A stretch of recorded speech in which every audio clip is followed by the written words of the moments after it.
আমৃত্যু ভালোবাসি তোকে উপন্যাস লিখেছেন সালমা চৌধুরী। পর্ব ৭০। অযাচিত পরিস্থিতিতে মেঘ সচকিত হয়ে গেছে। নিষ্কলুষ মনে জমে থাকা ভয়, ভীতি আর অভিমানেরা অবধিতে গুম হয়ে গেছে। আবির ভাইকে নিজের করে পাওয়ার যে উন্মাদনা এতদিন তাড়া করে বেড়াচ্ছিল, সেই উন্মাদনার পরিসমাপ্তি ঘটেছে আজ। আবিরের অনুষঙ্গে নিজেকে হারাতে বসেছে। আবিরের অপলক দৃষ্টি, নিষাক্ত কণ্ঠ, হাস্যোজ্জ্বল চেহারা আর অনভিলাষিত ঘনিষ্ঠতা অবসহন করতে অনল্পে হিমশিম খেতে হচ্ছে। আবির মেঘকে ছেড়ে কিছুটা দূরে সরে দাঁড়িয়েছে ঠিকই, তবে মেঘের মায়াবী আদলে নজর আটকে আছে। আবিরের অতুষ্ণ চাহনিতে মেঘের বুকের ভেতরটা লজ্জায় হাঁসফাঁস করছে। অতর্কে চিবুক নামিয়ে নিল। আবির সঙ্গে সঙ্গে ২ আঙুলের পুনরায় মেঘের চিবুক উঠিয়ে মোলায়েম কণ্ঠে বলল, তুই জানিস তোকে আজ কতটা সুন্দর লাগছে? মেঘ চোখ তুলে তাকিয়ে কাঁপা কাঁপা গলায় জিজ্ঞেস করল, কতটা? সমুদ্রের প্রভূত জলরাশি যতটা সুন্দর ঠিক ততটা, দেখতে প্রশান্ত হলেও সঙ্গীন। মেঘ মলিন হাসল। আবির পরপর শক্ত কণ্ঠে শুধালো, তোকে শাস্তি কেন দিয়েছি জানিস? বাজে কথা বলেছি তাই?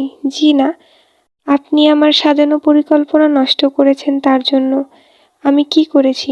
আবির শ্বাস ছেড়ে বলতে শুরু করলো, ২টা বছর ধৈর্য করতে পারলেন, অথচ আর ২টা দিন ধৈর্য রাখতে পারলেন না। আমি বলেছিলাম আপনাকে আমি কোনো রকম প্রতিশ্রুতি দিব না, সরাসরি বিয়ে করব। মানে আজ আপনাকে বলবো, কাল বিয়ে করব, এমনটা ভেবে রেখেছিলাম। আমার সব কিছু প্ল্যান করা। আজ থেকে ২ দিন পর আপনাকে প্রপোজ করতাম, আর পরদিন গায়ে হলুদ, আর অবশেষে বিয়ে। কিন্তু আপনি অধৈর্য হয়ে আজই চলে আসছেন। আপনাকে ফিরিয়ে দেওয়ার সাধ্য আমার ছিল না, তাই নিজের সাজানো পরিকল্পনার কথা ভুলে আপনার ইচ্ছেকে প্রায়োরিটি দিলাম। আমার প্ল্যান ধ্বংস করার শাস্তি তো আপনাকে পেতেই হবে। মেঘ চোখ নামিয়ে নিয়েছে। এখন কথা বলতে একদম ইচ্ছে করছে না। এতদিন আত্মগোপনে থাকা অনুভূতিরা বারবার জানান দিচ্ছে। সম্মুখে দাঁড়ানো ব্যক্তির চোখে চোখ রাখলেই নিজের অস্তিত্ব বিলীন হতে বাধ্য। আবির মেঘের দিকে তাকিয়ে শক্ত কণ্ঠে বলল, তুই আমায় ভালোবাসিস? মেঘ ক্ষীণস্বরে বলল, হ্যাঁ, অনেক ভালোবাসি। আর আপনি? আবির উত্তর না দিয়ে উল্টো প্রশ্ন করল, কতটা ভালোবাসিস? যতটা বাসলে আপনার হৃদয়ের প্রতিটা অনুনাদে আমার নাম শোনা যাবে, ঠিক ততটা ভালোবাসি। আমার জন্য সব করতে পারবি? মেঘ কপাল কুঁচকে বলল, সব পারবো, কিন্তু আপনাকে ছাড়তে পারবো না। আজ যদি আবির অথবা পরিবার দুটো থেকে যে কোনো একটাকে বেছে নিতে বলা হয়, তখন তুই কি করবি? বেছে নিতে পারবি আমাকে? মেঘ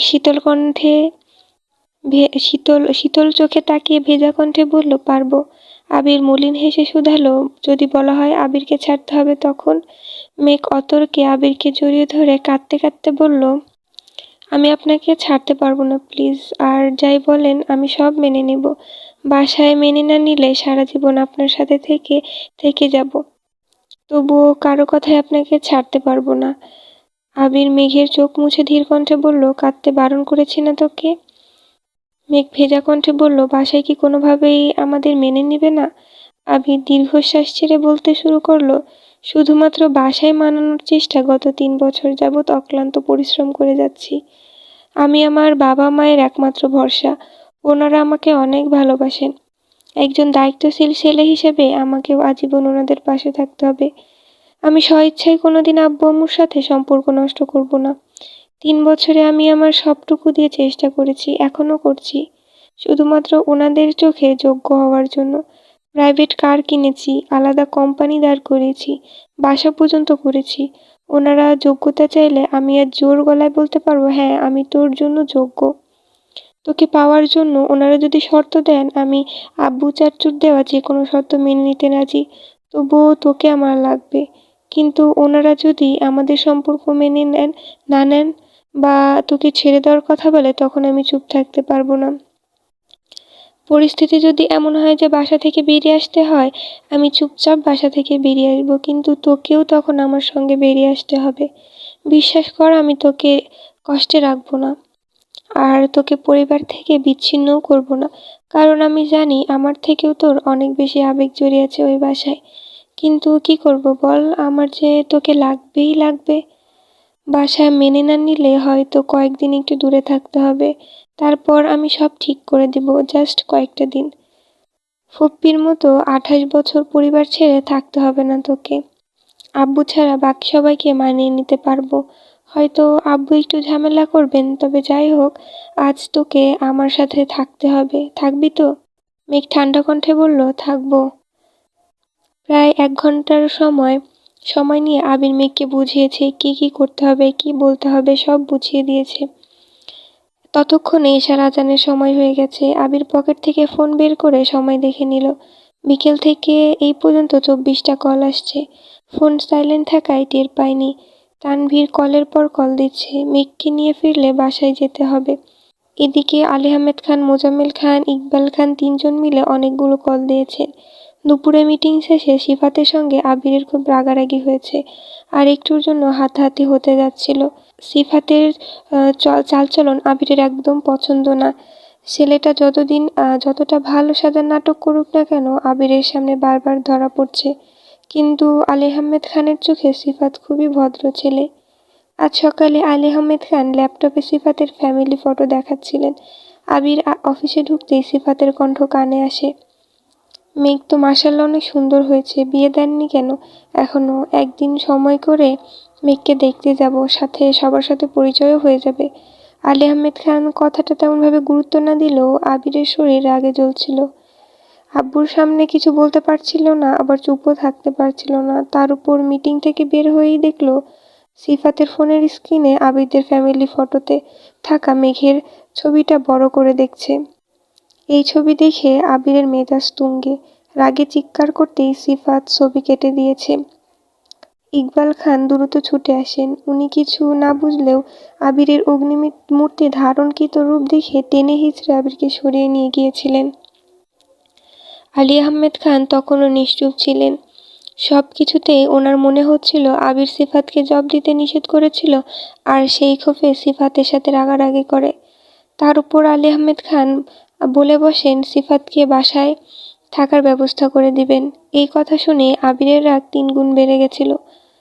আলী আহমেদ খানের সাথে রাগারাগি করে আবির তখনই অফিস থেকে বেরিয়ে আসছিল। নিজের অফিসে এসে কেবিনে বসার 10 মিনিটের মধ্যে কল আসে মেঘ শাড়ি পরে বাসা থেকে বেরিয়েছে। একে আব্বুর উপর মেজাজ খারাপ, সব কিছু মিলে বিরক্ত। তার উপর মেঘের আকস্মিক কর্মকাণ্ডে অনিচ্ছা সত্ত্বেও প্রেয়সীর কথা ভেবে বেরিয়েছিল, আর এখনো হাসি মুখে মেঘকে সময় দিচ্ছে। তবে সেই বিকাল থেকেই ফোন সাইলেন্ট করে রেখেছে। আজ যা হবে খানবাড়িতেই হবে। আবির মেঘের সাথে কথা শেষ করে মেঘকে নিয়ে নিচে আসলো। ততক্ষণে স্টাফদের প্রায় সবাই চলে গেছে। মিরাজ আর আরও 2-3 জন ফ্রেন্ড বসে আছে। আবিরদের নামতে দেখে শান্ত কণ্ঠে বলল, ভাইয়া সবার খাওয়া শেষ, ওনারা যে যার মতো চলে গেছেন। আবির ঠান্ডা কণ্ঠে বলল, আচ্ছা, কিন্তু রাকিবরা কোথায়? মিরাজ রাশভারী কণ্ঠে বলল, রিয়া ভাবি কল দিয়েছিল, উনি বোধহয় অসুস্থ। রাসেল ভাইয়াকে নিয়ে তাড়াহুড়া করে গেছেন। কল দিয়েছিলাম, রিসিভ করেননি। ও, রাকিবরা খেয়েছে? হ্যাঁ হ্যাঁ, সবার খাওয়া হয়েছে।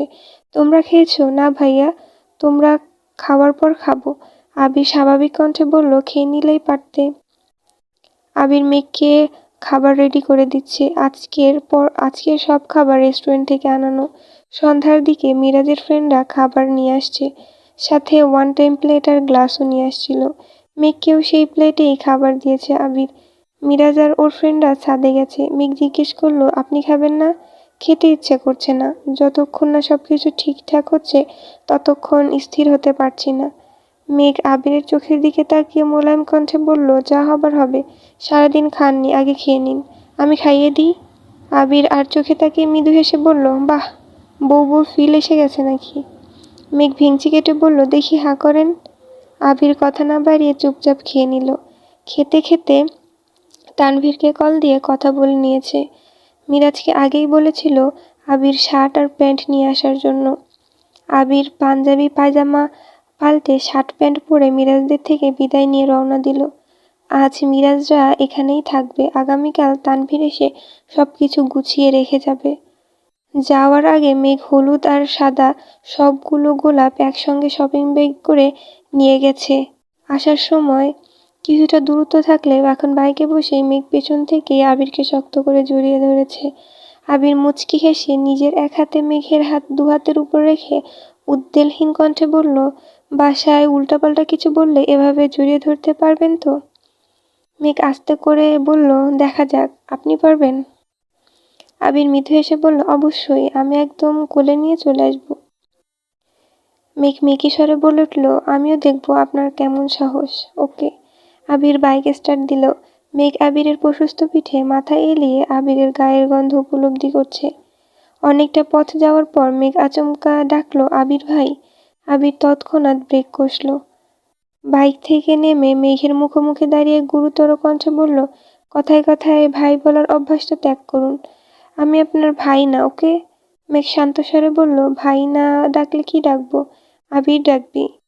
মেঘ চোখ বড় করে তাকিয়ে বলল, আমি পারবো না। কেন? স্বামীর নাম মুখে নিতে নেই, আপনি জানেন না? আবির হাসতে হাসতে বলল, হায় রে কুসংস্কার। গত 2 বছরে আবির ভাই ডাকতে ডাকতে কান তবদা করে ফেলেছিলি। এখন বলতেছিস স্বামীর নাম মুখে নিতে নেই। মেঘ মুখ চেপে শক্ত কণ্ঠে বলল, তখন আপনি আমার স্বামী ছিলেন না, চাচাতো ভাই ছিলেন, বুঝেছেন? বুঝেছি, কিন্তু আর একবার যদি আবির ভাই বলেছিস, তাহলে বাম হাতের কানের নিচে এমন থাপ্পড় দিব 3 দিন বেহুশ থাকবি। মেঘ হুঙ্কার দিয়ে উঠল, তাহলে ডাকবো কি আমি? আবির নির্দ্বিধায় বলল, আহিয়া রাব্বু। মেঘ উদ্বেগপূর্ণ কণ্ঠে প্রশ্ন করল, আহিয়াকে? আবির মুচকি হেসে বলল, আমার মেয়ে। হোয়াট? আপনার মেয়ে আসলো কোথা থেকে? আবির দুষ্টুমির স্বরে বলল, মেয়ে আমার একার না, আমাদের দুজনের মেয়ে আহিয়া। মেঘ নিজের পেটে হাত রেখে উদ্বিগ্ন কণ্ঠে বলল, আমাদের মেয়ে মানে? আমার তো এখনো বিয়েই হয়নি, মেয়ে কোথা থেকে আসবে? আবির নিঃশব্দে হেসে মেঘের মাথায় আস্তে করে গাঁটটা দিয়ে বলল, আরে বোকা মেয়ে, আমি আমাদের অনাগত সন্তানের কথা বলছি। মেঘ আহাম্মকের মতো তাকিয়ে বলল, ছি, আপনার কি লজ্জা লাগে না? উমা, লজ্জা লাগবে কেন? এই যে আজে বাজে কথা বলছেন।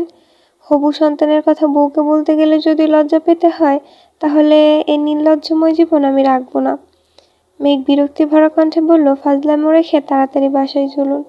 আজ বাসায় যে কি হবে, দেখা যাবে আমার আপনার জীবনই ঘূর্ণিঝড়ে উড়ে যাবে। তখন এই আবিহা হাজার কেঁদেও তার বাপকে পাবে না।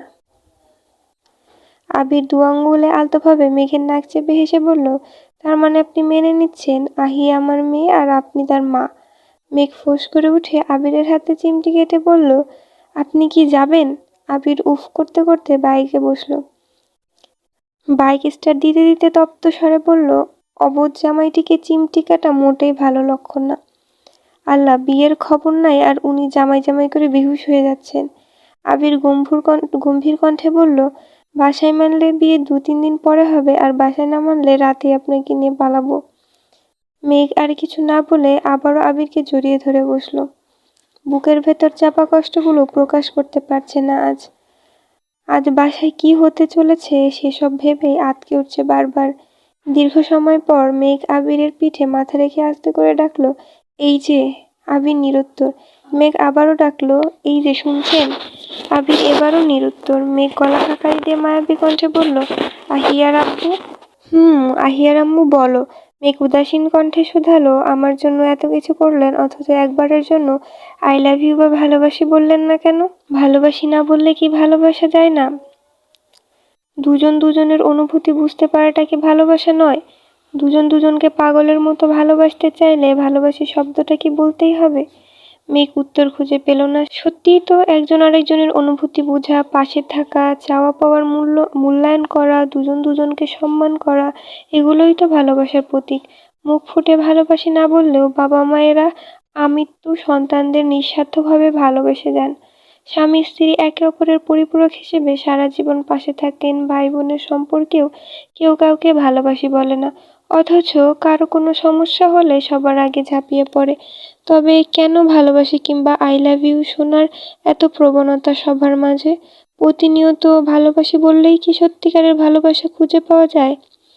মেঘ আবিরকে আরো শক্ত করে জড়িয়ে ধরল। আর কিছু বলার বা শোনার ইচ্ছে নেই মেঘের। বাসার কাছাকাছি আসতে বেশ কিছুটা সময় লেগেছে। বাসা থেকে কিছুটা দূরে বাইক থামিয়ে দুজনেই নামলো।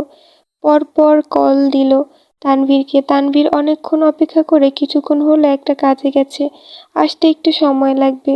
কয়েক ঘন্টা শাড়ি পরে হাঁটা চলাচল করায় শাড়ি যাচ্ছে তাই অবস্থা হয়ে গেছে।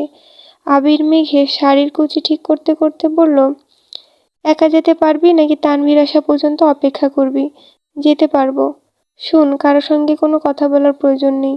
সোজা নিজের রুমে গিয়ে ফ্রেশ হয়ে রেস্ট নিবি। আচ্ছা, যাবো এখন? হুম। মেঘ গোলাপগুলো হাতে নিয়ে বাসার উদ্দেশ্যে যাচ্ছে। আবির নিষ্পলক দৃষ্টিতে সেদিকে তাকিয়ে আছে। মেঘ কিছুদূর যেতে আবির উচ্চস্বরে ডাকলো, মাহাদিবা খান মেঘ। মেঘ সহসা থমকে দাঁড়িয়ে পেছনে ফিরল। আবির পূর্বের ন্যায় আবারও বলল, সাজ্জাদুল খান আবিরের মিসেস হবার প্রস্তুতি নিন। খুব শীঘ্রই আপনি আমার বেগম হচ্ছেন। মেঘ অবাক লোচনে তাকে নিঃশব্দে হাসল। হাত নেড়ে বিদায় দিয়ে সামনে ঘুরল। এক পা বাড়াতেই আবির উদ্ধত কণ্ঠে আবার বলল, আই লাভ ইউ মেঘ, আই লাভ ইউ ইনফিনিটি। মেঘ অতর্কি ঘুরে তাকালো, আশ্চর্য নয়নে তাকালো আবিরের মুখের দিকে। আই লাভ ইউ শোনার অনুমাত্র ইচ্ছেও মেঘের ছিল না।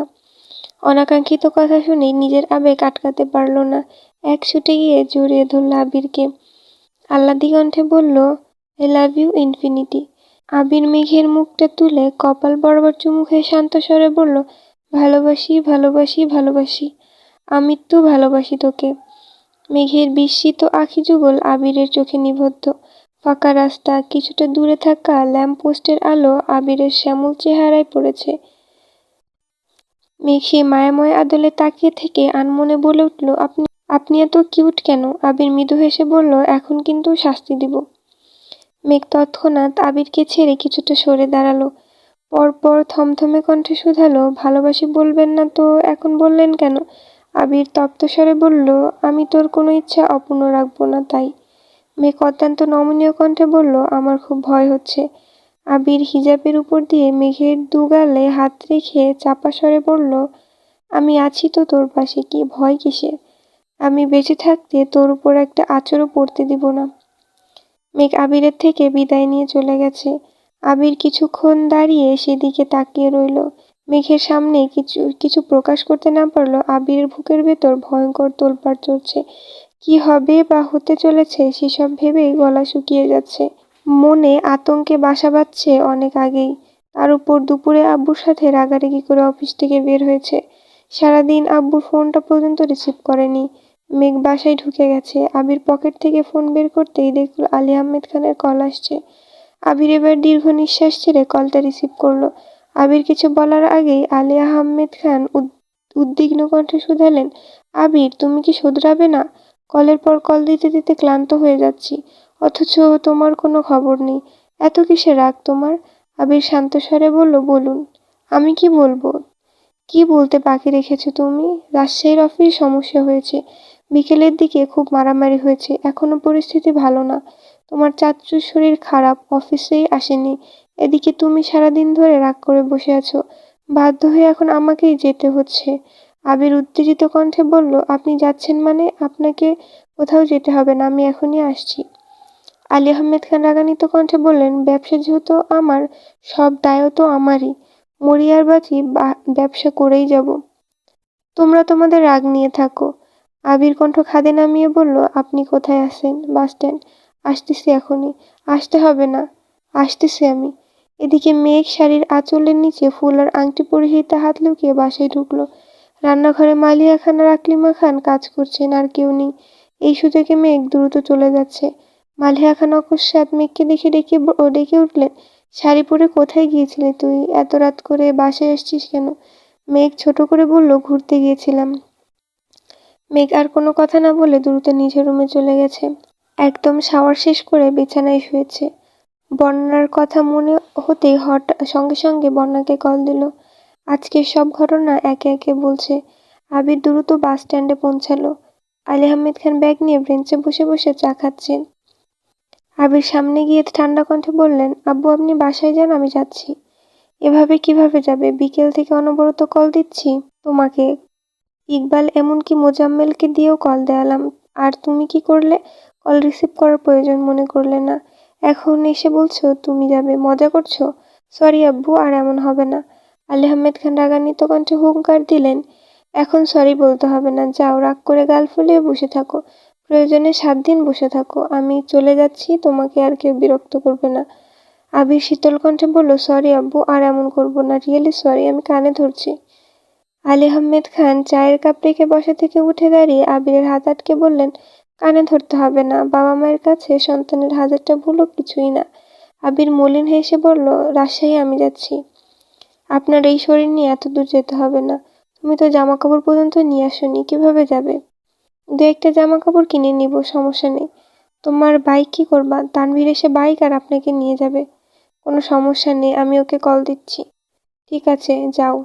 কিন্তু আজকের ঘটনার মতো যদি ওখানেও কারোর সাথে রাগারাগি করছো আর আমার কানে খবর আসছে, তাহলে তুমি কানে ধরেও মাফ পাবে না, আমি বলে দিলাম।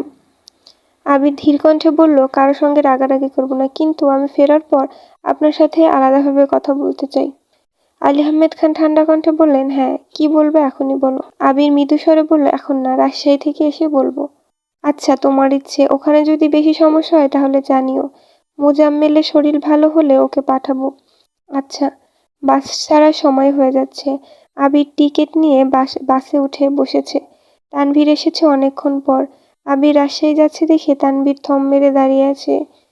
বড় আব্বুর সামনে মুখ ফুটে কিছু বলতেও পারছে না। কিছুক্ষণের মধ্যে বাস ছেড়ে দিয়েছে। আলী আহমেদ খান তানভীরের দিকে তাকিয়ে গম্ভীর কণ্ঠে বললেন, চলো। চলো এখন। তানভীর ভারী কণ্ঠে বলল, জি। আবির বাস ছাড়ার কিছুক্ষণ পরেই আবির মেঘকে কল দিল। মেঘ বন্যার কল কেটে আবিরের কল রিসিভ করে চিন্তিত স্বরে জানতে চাইল, কোথায় আপনি, আর কখন আসবেন?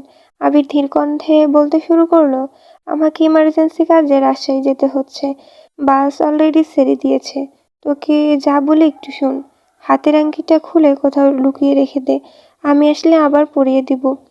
আর এই 2-3 দিন খুব বেশি সাবধানে থাকবি, প্রয়োজনে সারাদিন ঘুমাস, তবু বাসার কারো মুখোমুখি হোস না।